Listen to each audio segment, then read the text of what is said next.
সুপ্রিয় সাথী বন্ধুগণ, আমরা কি রাজপথে আছি? আমরা কি ন্যায্য আন্দোলনের দাবিতে আছি? আমরা আজকে শান্তিপূর্ণ কর্মসূচি পালন করতে সক্ষম হয়েছি।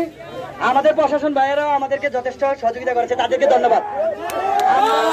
সারা বাংলাদেশে যেভাবে আমাদের সাধারণ শিক্ষার্থীদের উপর ন্যাক্কারজনক হামলা করেছে, সশস্ত্র হামলা করেছে, সেই ছাত্রলীগ নামক কুলাঙ্গারদের আমরা সর্বোচ্চ বিচার চাই। আমরা আমরা আমাদের আমাদের বামনপাড়াতে হামলা করেছে।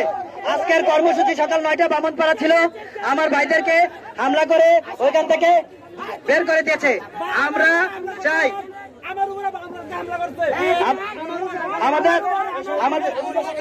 আমরা এখন আছি কুমিল্লা জেলার বামনপাড়া উপজেলার শশীদল ইউনিয়নের রেল স্টেশনে, যেখানে আমাদের সাধারণ ছাত্রছাত্রীর পক্ষ থেকে এই কোটা সংস্কার, আমরা কি কোটা বিরোধীও না, সরকার কোনো বিরোধীও না, আমরা চাই ন্যায্য কোটা এই দেশে বাস্তবায়িত হোক, সংস্কার হোক। আমাদের দেশে প্রতিবন্ধীদের জন্য কোটা রাখা হোক, কোটা নাই। আমাদের একটাই দাবি, আমরা এই রাজপথে আছি। আমাদের হামলা করবে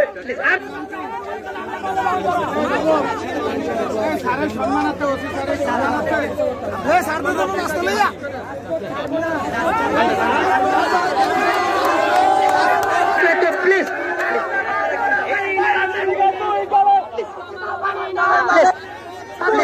একটু